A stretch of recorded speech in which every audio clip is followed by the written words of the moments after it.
Bonsoir et merci de nous suivre sur Oula. Il est tout juste 18h30, c'est l'heure du journal.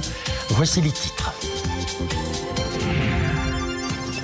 Rabat et Bruxelles déterminés à renforcer leur partenariat économique et commercial. Les hommes d'affaires des deux pays étaient en conclave à Casablanca à l'invitation de la CGEM, une rencontre économique tenue en présence des chefs de gouvernement des deux pays. Rencontre organisée dans le cadre de la tenue hier de la 3e session de la Haute Commission mixte de partenariat Maroc-Belgique. Il a été inauguré hier, ou plutôt aujourd'hui, dans la région Rabat Salé Kenitra, le grand abattoir nouvelle génération conçu aux normes internationales, érigé à Bouknadel sur une superficie de 4 hectares. Cette nouvelle infrastructure peut abattre jusqu'à 60 000 têtes. De la culture dans ce journal avec la 4e édition du championnat du Maroc de slam poésie. L'événement a été organisé par l'association Slam Maroc dans le cadre du festival d'Eclem. 12 candidats ont concouru lors d'une compétition tenue en 2 phases pour le plus grand bonheur des amoureux des mots et du rythme. Avant de développer ces titres, ce message de félicitations et de vœux adressé par Sa Majesté le roi Mohamed VI au nouveau président élu de la République slovaque, Peter Pellegrini. Le souverain saisit cette occasion pour exprimer sa volonté de promouvoir les actions fructueuses entre les deux pays dans tous les secteurs et à tous les niveaux, de manière à renforcer nos relations bilatérales et servir les intérêts communs de nos deux peuples. Autre message royal de félicitations, celui adressé à M. Rachid Talbi El-Alami à l'occasion de sa réélection à la tête de la Chambre des représentants. Sa Majesté le roi implore le Très-Haut d'accorder plein succès à M. Talbi El-Alami pour continuer à œuvrer avec sérieux avec toutes les composantes de la Chambre des représentants pour que la première chambre du Parlement s'acquitte pleinement de ses fonctions législatives, de contrôle et d'évaluation en parfaite synergie avec la Chambre des Conseil. Sa Majesté le roi Mohamed VI a offert hier à Rabat un déjeuner en l'honneur du Premier ministre belge, M. Alexander De Croo, et de la délégation l'accompagnant. Le déjeuner a été présidé par le chef du gouvernement, Aziz Akhnouch. Ont été conviés l'ensemble de la délégation accompagnant le Premier ministre belge lors de sa visite au Maroc. Ont également pris part à ce déjeuner plusieurs hauts responsables marocains.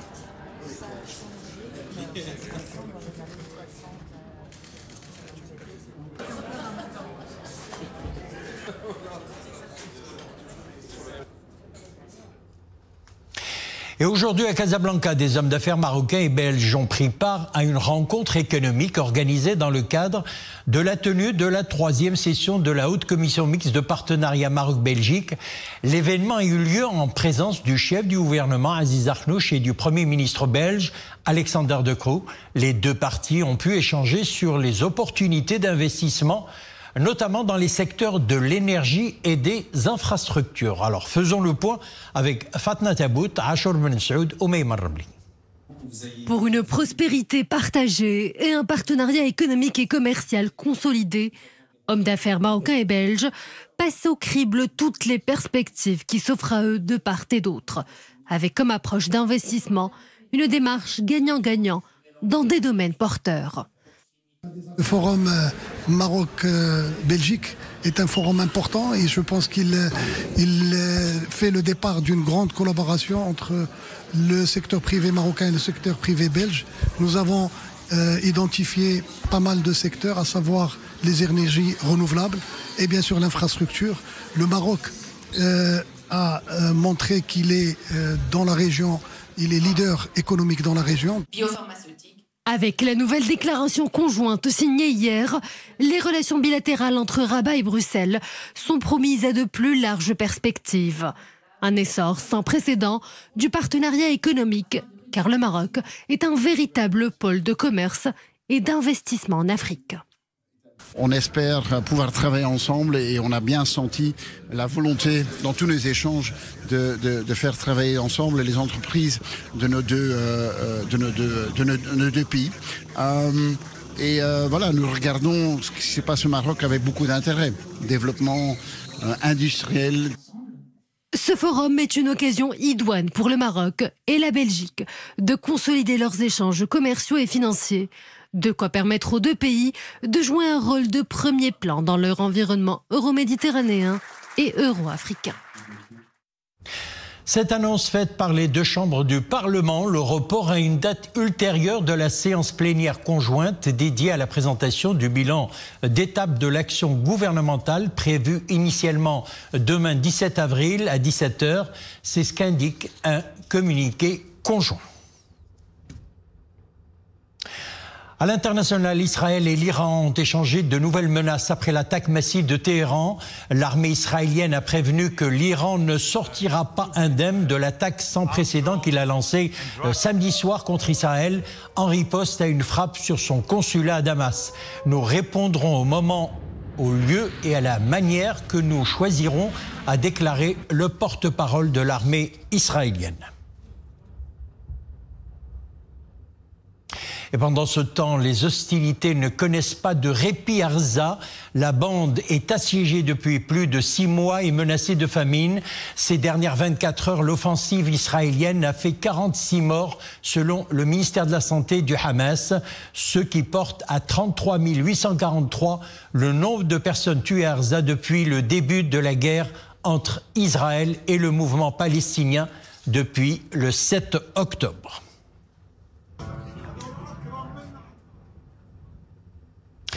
Au dossier inondation, sachez que 16 personnes, dont de nombreux enfants, ont péri à Oumen dans des inondations provoquées par les fortes pluies qui frappent depuis dimanche le pays du Golfe. Des orages violents accompagnés de fortes pluies et de rafales de vent ont provoqué des crues soudaines dans plusieurs régions du nord et de l'est du pays. Et puis, aux Émirats arabes unis, vous allez le voir sur ces images, plus précisément à Dubaï, les habitants se sont réveillés les pieds dans l'eau. Des pluies diluviennes se sont abattues sur plusieurs autres villes du pays, provoquant de nombreuses inondations.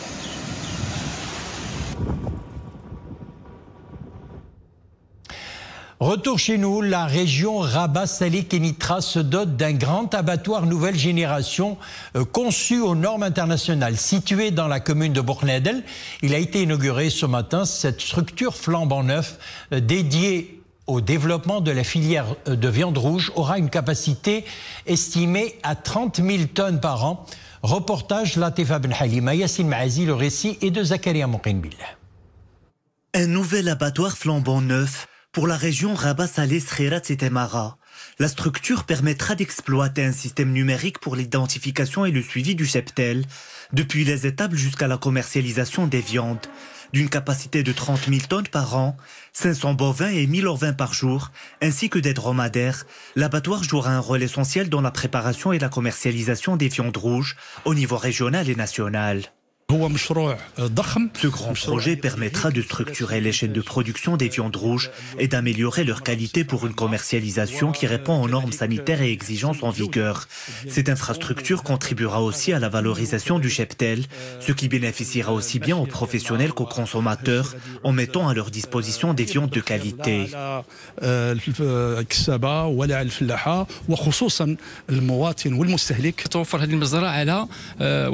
Cet abattoir dispose d'un grand réseau de stockage et de refroidissement pour garantir la qualité des viandes rouges, ainsi que d'une station pour le traitement et la valorisation du sang.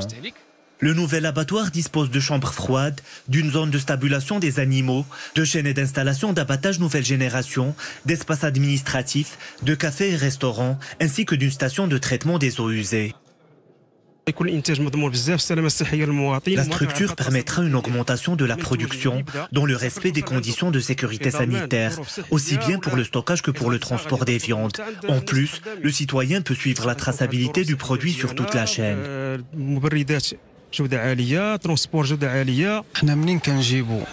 De bonnes conditions de travail pour les professionnels sont garanties sur l'ensemble du parcours du bétail, depuis les fermes jusqu'à l'abattoir. L'ANSA veille au grain pour préserver la sécurité sanitaire.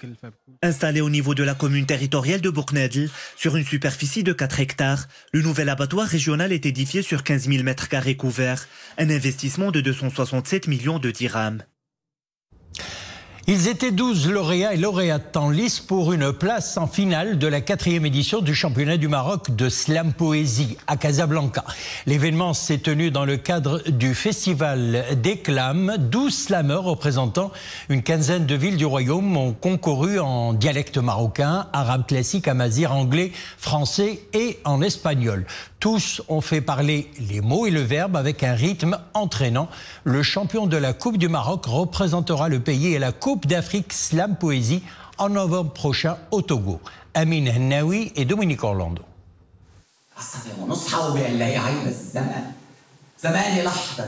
Au départ, ils étaient au nombre de 55, des hommes et des femmes qui ont choisi la poésie pour exprimer leur goût du verbe et leur fascination pour la musicalité si particulière des mots.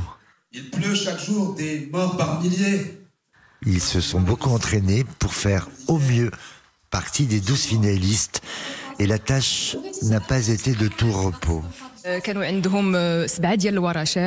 Les concurrents ont participé à 7 différents ateliers. Il y a celui de prise de parole en public, d'écriture, de gestion de stress et l'atelier de déclamation. Car il faudrait bien que le poète slameur arrive à habiter son texte et à performer devant son public. Car le slam, c'est aussi savoir s'exprimer devant une assistance, mais également un jury réuni pour les départager. Tout sera question de rapport à la langue, à ses tournures grammaticales, mais également à son souffle et à la musicalité de son intonation. Je me suis retrouvée dans la compétition de déclamation. Nous sommes passés du quart aux semi-finales. Je suis très contente d'avoir pu rencontrer des slameurs des 4 coins du Maroc. Grâce à cet événement, nous sommes devenus amis. Nous pratiquons le slam ensemble, nous écrivons ensemble et nous créons des projets. Nous espérons que le slam grandira de plus en plus au Maroc. Ce retour presque inattendu à la poésie s'explique en partie par un engouement nouveau pour les ateliers d'écriture qui désormais fleurissent un peu partout.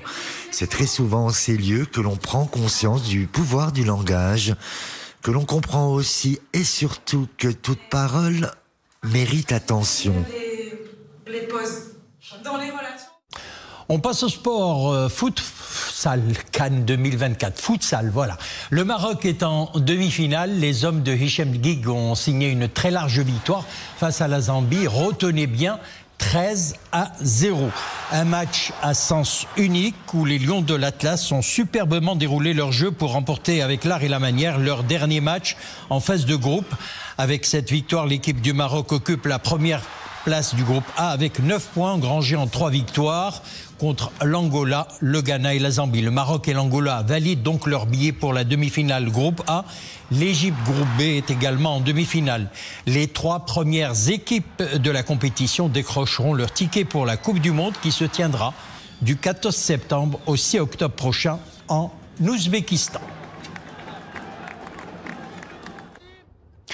Sport toujours, on parlera du marathon des sables. Vous devinez que nous allons donc parler de cette importante manifestation sportive qui en est à sa 38e édition.